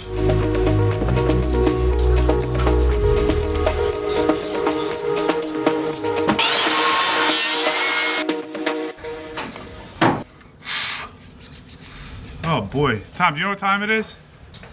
No, what time is it? Tip time with Tony. So this piece we got installed right now, the gap isn't as tight as I would like. So like, you can sit here and beat it and beat it and beat it, hurt your hand. A quick and dirty little way to go about it is take a piece of scrap, cut it on an angle.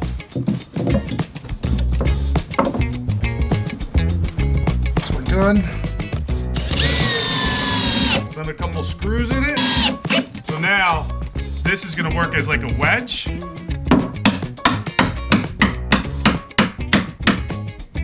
Now my reveal's nice and tight. We can nail it up, good as new. The more you know.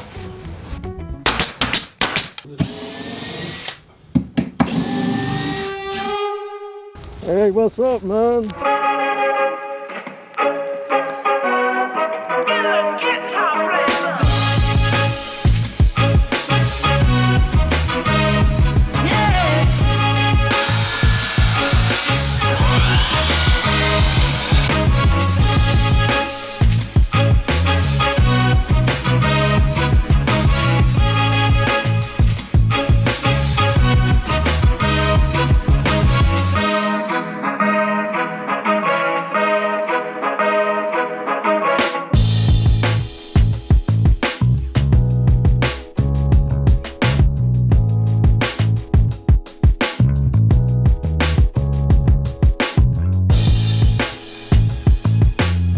We're back, we're live. We just wrapped up this ceiling with the UFB edge hemlock. Show the people at home. It's such a clean look. I don't know, like, do you hear that? Tom, do you hear that? It's like awfully quiet here. I don't hear anything. It's because Sean's not here and we can work. So now we're working on the UFB edge. I think it's called the native woods on all our exterior walls of our roof project. It's a very great, easy product to install, just like the ceiling. It's a tongue and groove. One key feature that we luck out here is these new construction windows have flanges to accept siding. The UFP edge tucks right into it, and it gives you just a nice, clean, finished look. Really nothing special. We're just cutting and installing. We're going with like a nice, tight inside corner. That's pretty much it. It's just the best product in the world. Look who's back. A-Team! Honestly, they did an amazing job. Aunt called me like every 5 minutes, whether it was either for some technical advice or just like a pep talk. So, always there for you, pal. You got it. All right, now we're gonna get to some Decorators ALX cable rail install. Let's show you. All right, so we're doing cable rail here. We have the white, textured white color. You can tell that it's the white one because it's the white color. Anyway, all right, so we have 3 different types of posts that are going in here. Actually, we only have 2 going in on this project, but we have an end post. It's got larger holes drilled on this side, smaller holes on this side. We have a line post, which has small hills. We've got a line post, which has small holes drilled on both sides, and then on this side we have another end, so you can order all of these pre-drilled and it makes it a lot easier. So all we need to do first off is just set our 3 posts, and then we'll show you a couple of the other steps that make it really easy to do this modern sleek handrail.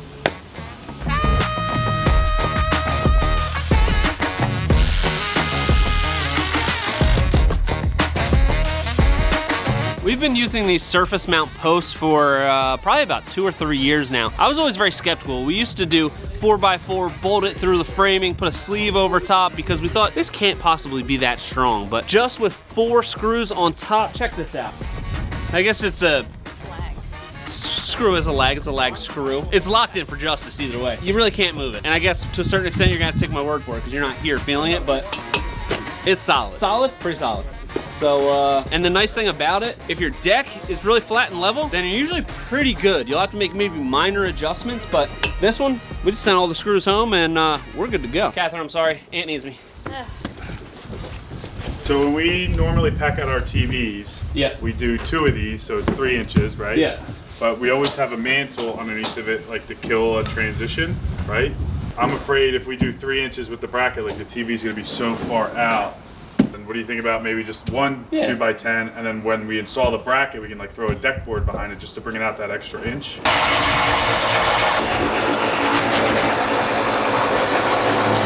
Tom! So the stone's 2.5. Yeah. But like so we have 1.5 inches, so we need to pick up 1 inch. So like maybe like the bracket and all the attachments like picks up that inch. And if not, we can pack it out with a deck board. We can pack it out with a deck board, so the TV's as tight to the stone as possible. Yeah. Because I don't want the TV to be out so far and then like everything else is so far back. Yeah, because we're not doing a mantle. Yeah. There's no mantle to kill that thing.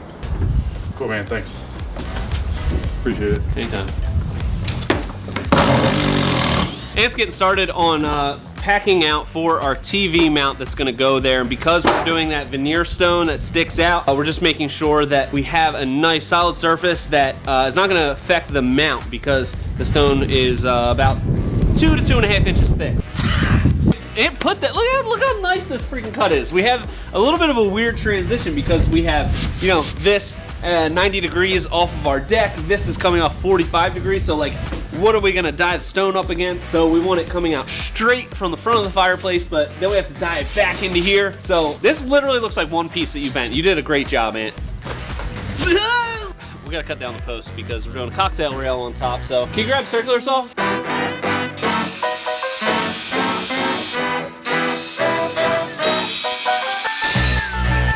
What I like to do with any end post that goes towards the house, we like to keep it 3 3/4 away from the siding. We need it to be less than 4 inches by code for any openings. So that way we're just on the other side of that 3 3/4, but it leaves some space here to work with our hardware once we get that on. So another thing that we'd like to do with the placement of these, we have it so that our lag is gonna go right around 2 3/4 in from the edge, because we have a 1 inch overhang, we have a 1 inch thick fascia, and then we have our 2x material rim joist, and we want to go down through the center of that. So the center of our lag screw should be roughly 2 3/4.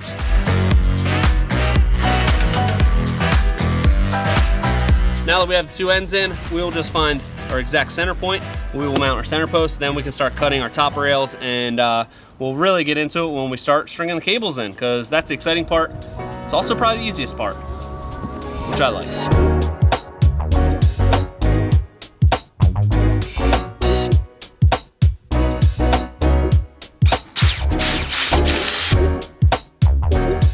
All right, now we're on to the fun part, cleaning up all the trash.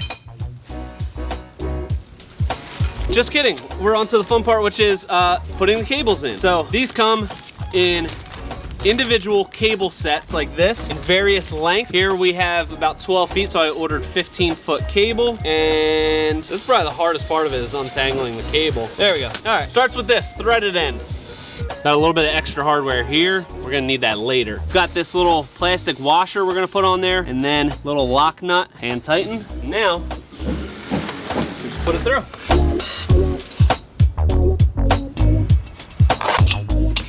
At the end of the cable, we've got this little fitting. All we do, put this on here, slide it home.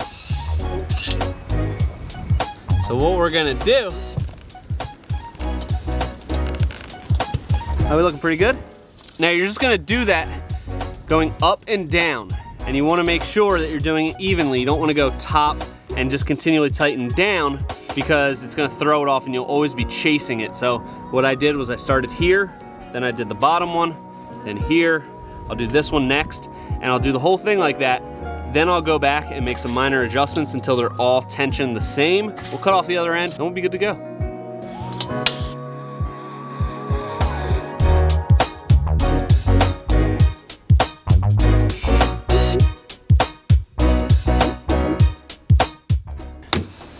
Can't beat it, right? Can't beat it with a stick. Pew!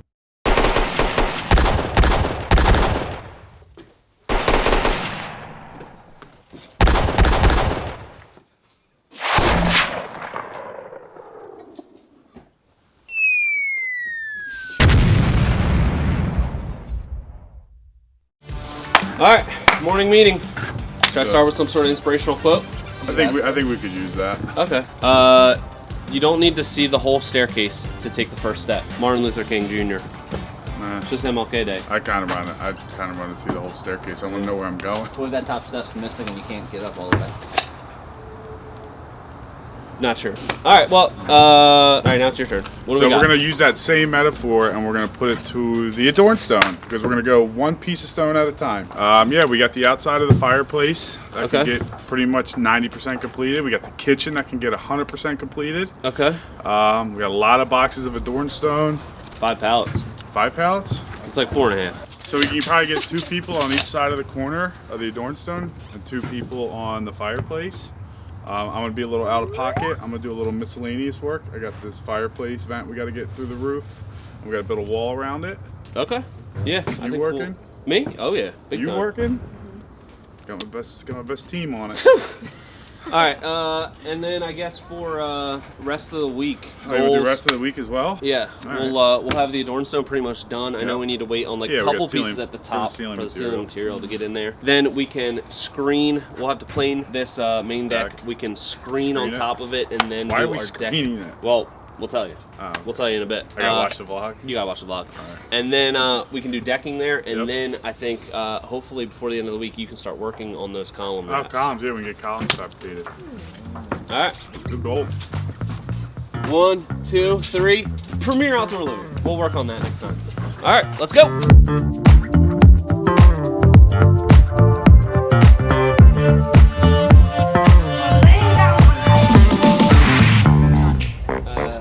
I don't like this. This is overlapping a little bit from the step coming off. Yeah. creating a bit of a shelf situation or something. Yeah. Don't like A the way reverse that shelf. looks. Yeah, yeah. All right, so I think what we should do, I'm gonna shave off the corner of this. Okay. So it'll lay flat. It'll accommodate that little corner. Okay. And then we have the color kit, so we'll just color correct it. Color kit. Okay. You think that's good? I think so. You know what it's worth? What's that? You know what it's worth? Worth a shot. Oh, it's worth a shot. Yeah. It's just an idea. It's just an idea. Something we to should think try. about. I think you just hit it with the demo saw, and then maybe use your hammer claw, and just, you know. I don't need you to micromanage me in this. I think I got it. You need me to you need me to nano manage. Okay. Okay, let's bye. go. A-team, getting after it.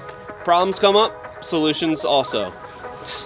Gotta love it. You know what my natural instinct right now is?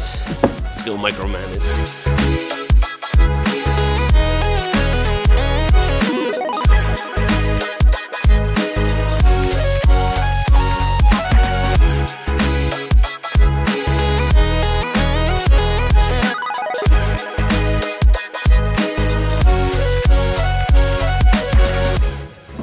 My own horn here. This is quite literally perfection. It's art, I would say. It sounds like that's exactly what you were trying to do. To your own horn. So, good job.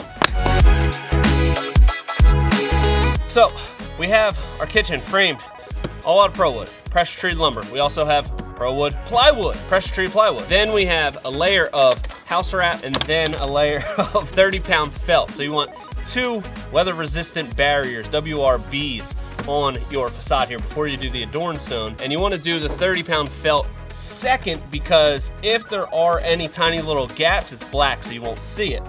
And then as you go up, see how we just have the flange on here, you want to make sure you got a fully threaded screw. You want to try to get some of these into studs, but they don't all have to be. But since it's just going into 1/2-inch plywood, we want these threads up at the top to be grabbing. That's pretty much it.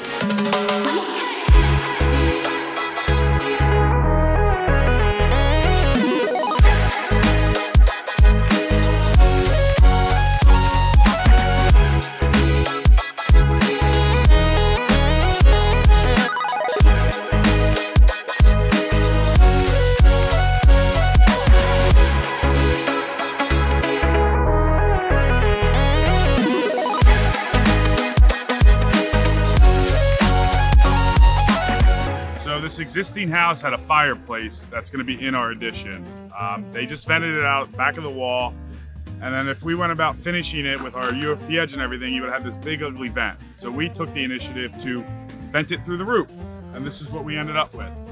So they just gave us a standard roof boot that you want to make sure you install it like water, think like water, so it's underneath the shingles are overlapped the correct way. If any water gets on this metal, it's still on top of the shingles and can flow down the roof. They called for a minimum of 12 inches from our roof to our collar, which were about 13 inches. And other than that, it just calls for some, silicone around this collar, a little roof cement around the back. I'd say she's flashed in.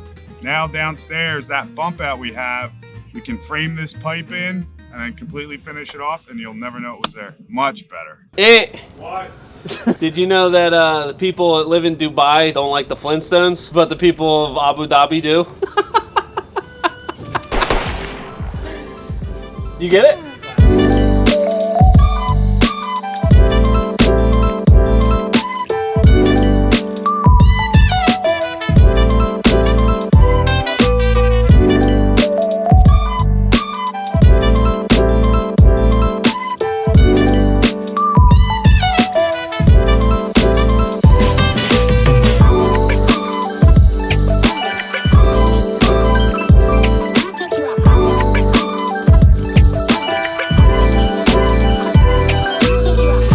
We're getting to the point of this project where all of the details are starting to come together, and this is usually the part that makes me freak out a little bit. My ADHD brain is all over the place as it is, and now we have all of these little things coming together, which is sometimes hard for me to manage. So on this one, we tried to be really diligent about going in order and making sure that we finish each task before we move to the next one, so we're not left with a million things hanging on at the end that we have to finish up.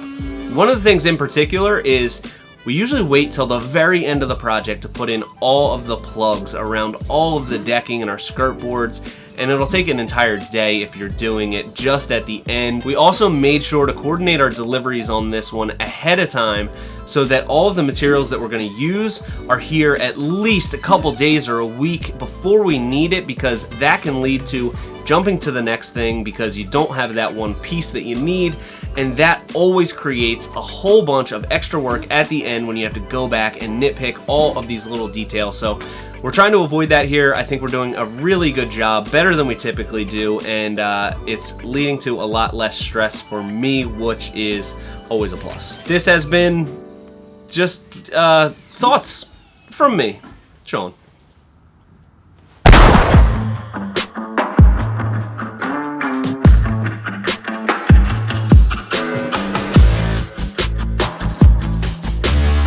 All right, we got as much of this Adornstone done as we can. We're gonna wait for the final row until the countertop gets installed so that we can come up flush with that in case they have to shim it or anything. Let's show you the transitions.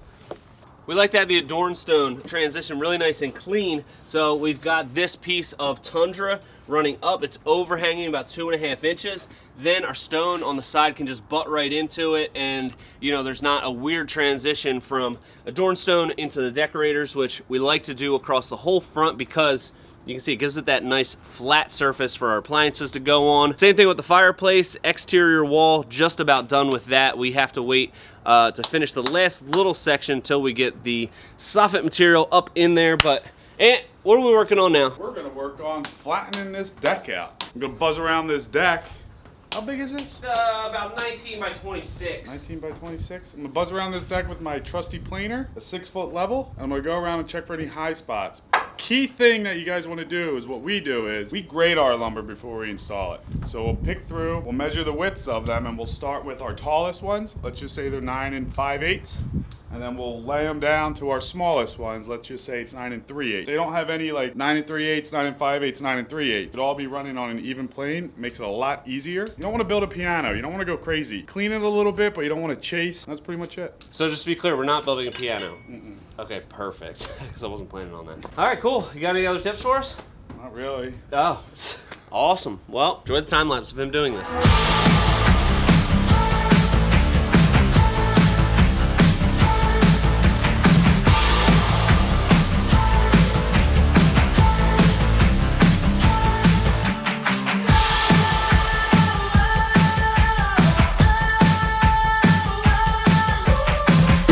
Our decking going down in our screen porch area, the main deck, dance floor going down, and we're doing a layer of screen over top of our joist under the decking so that bugs can't come from underneath. There's only a little gap in between the boards, but bugs are small, so they can just come right up, so we don't want that. Something that we haven't mentioned about this project, you're probably wondering what kind of screening is gonna be around the outside of this. Well, we're doing motorized screens, so there's gonna be 3 separate motorized screen panels that will be able to go down, just like bzzz, and then go back up like bzzz. It's gonna be pretty sick, so when they have them down, we wanna make sure that bugs aren't coming up through the bottom, and pretty easy to do. Roll this out over top of your joist. Just make sure that you don't step in between the joists once the screen's down because you'll fall through. It can be kind of a trick on the eye. And that's pretty much it. So we'll get this down, then we can cut in our borders, and hopefully we are getting our UFP edge delivery today so we can start on this ceiling. We'll see. It's really starting to come down, so I'm gonna let the guys stay up on the deck underneath the warm, you know, roof thing. Got some ponchos this morning. Sick. Sometimes you gotta lead by example.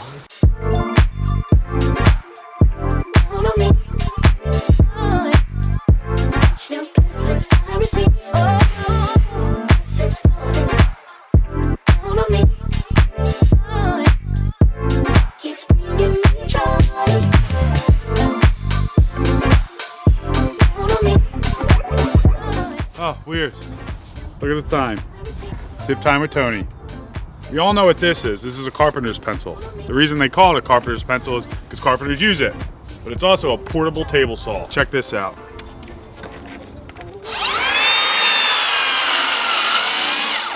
Drop your saw, slap your pencil, hold it tight.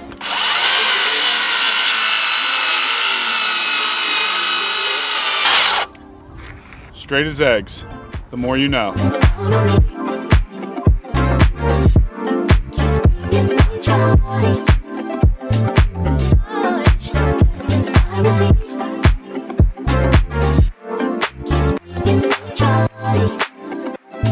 that nice.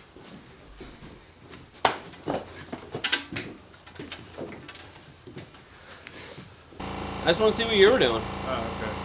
All right, so I'm getting ready to install one of our columns. When I fabricate these, 3 sides of them are glued together and then 1 panel's loose. So now I'm getting ready to install that loose panel. So the first thing you want to do is you want to glue it. We like to use a Christie's Red Hot. Get some glue on there.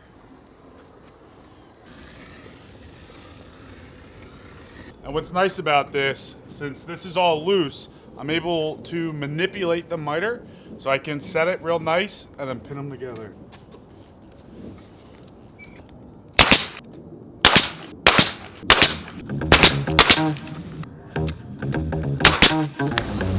And that's it.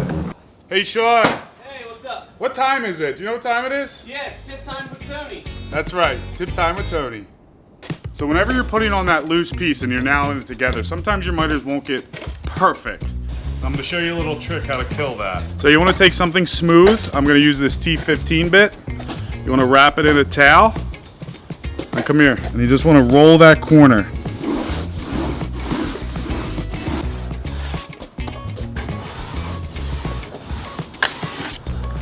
And what that does is it closes that gap and puts a smooth little radius on it so it's not so sharp to the touch. The more you know. Here, setting up this archaic old router here. I'm gonna try a new technique for folding some deck boards. This is gonna be fun.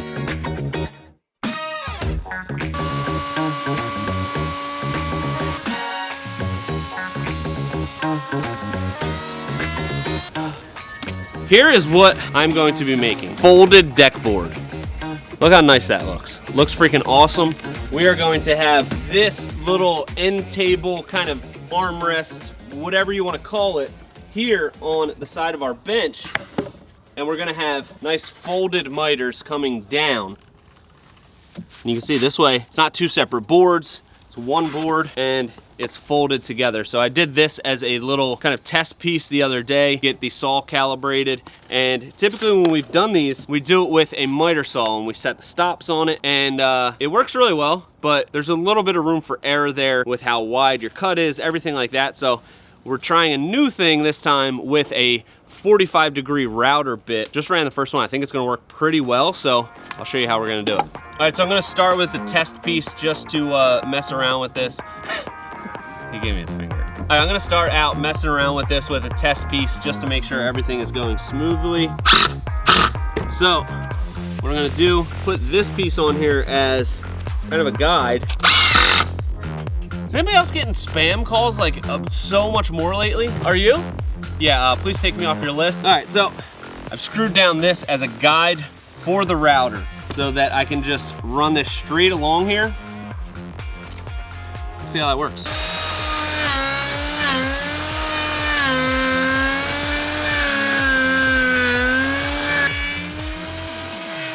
That worked pretty damn good. You can see how much material's left here. We've got probably about 1/8 of an inch. So that's what I really want to mess around with, is how much material we want to leave in there. Because what we're gonna do now is just heat this up and we'll show you how to fold it. I have a feeling we might need to go a little bit deeper on this cut, but this is why we start with a test piece to see how it goes. But as we heat this up, you'll see just the weight of this board, gonna wanna let it drop. You wanna get it nice and pliable.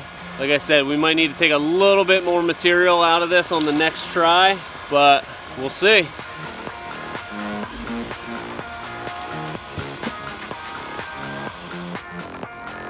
Now we're just gonna hold it here. Really looks quite nice, I must say. I'm gonna set it just the tiniest bit deeper because you can see a little bit of discoloration here. That's from me having to force it a tiny bit, so I think we just need a tiny bit more material out. I'll set this a little bit lower, but looks pretty good. And what do you think? Yeah. Looks like I'm almost ready for tip time with Sean. Sean Secrets. Secrets with Sean. This is a process. You got to get your tool dialed in here. Make sure that, you know, it's nice and good to go. Where'd these come from? I got it at the store. You're the man. All right, I'm pretty confident that this one, with just a tiny adjustment, making this a little bit deeper, this will be good to go. So I'm setting this one up to be usable. So we have 3 pieces going on each little end table on our bench. So only the center one can be grooved, but we have a lot of grooved pieces. So I'm gonna get those dialed in first, just in case I make a mistake. We don't have as many solid edge, and we need 2 of those for each side of the bench. So I need 4 of those total. Don't want to mess any up.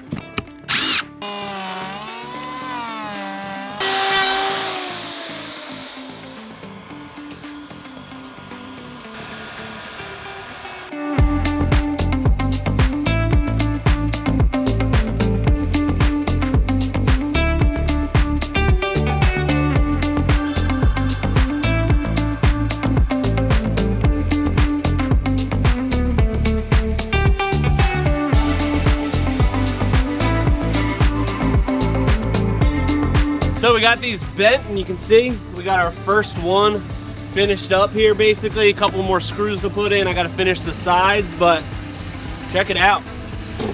We got the front of our bench notched out. We got these bent over and just going right down to the ground. Scribed it up against the stone. Sharp.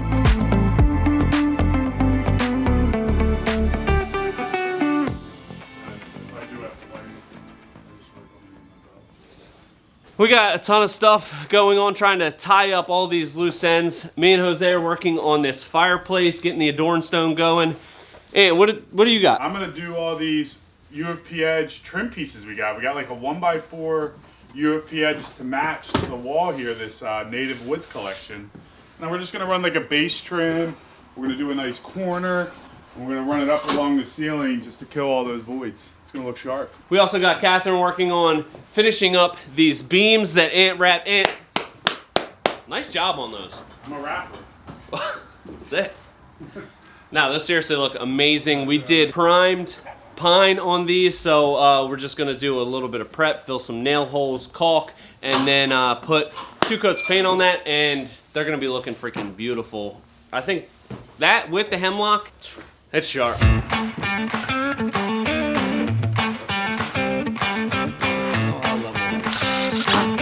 Time out. Oh, okay. See where it says edge guard upside down? Right. See the date? Yeah. See the screw to the left of it? Yeah. That's the bottom of my... Oh, plywood? No, Or, yeah. I mean, framing. It's like my header. Thank you, Ant.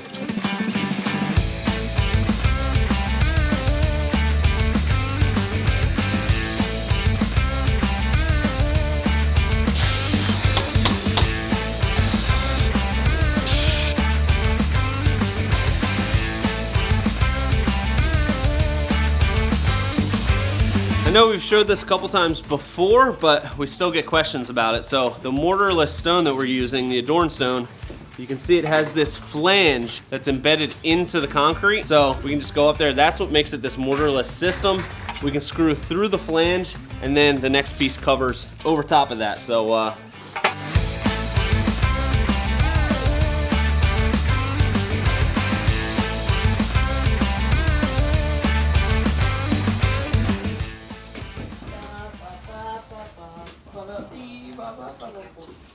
there we go. Hey, Hey, Sean. you know why aliens haven't visited our solar system? Because Yelp reviews, only 1 star. He knew it. Hey, Tom, did you hear old McDonald hired a new manager? Oh, really? Yeah. And the guy said, okay, great. What's my title? He me said, no. He said, you're the CIEIO. That's all I got for today. I'm in the sun with this heavy hoodie. Oh my goodness. It's a nice hoodie though, right? This is real nice. Check out our store.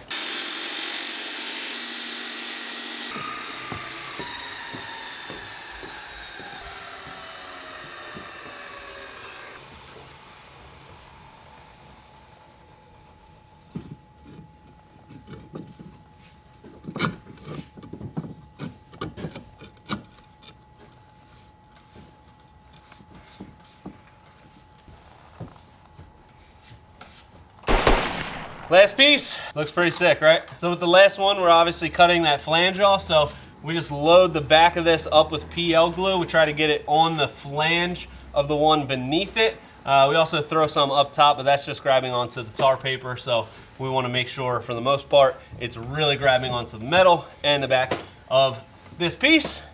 Should be good to go. Looks nice. I like it. How did my man do? Woo! That's a fireplace wall. That shit's fire. Couple Tony tokens for me? Oh, yeah. Whoa! You earned them, bud. Thanks, appreciate it. 4 Tony tokens. Woo! That's a nice wall.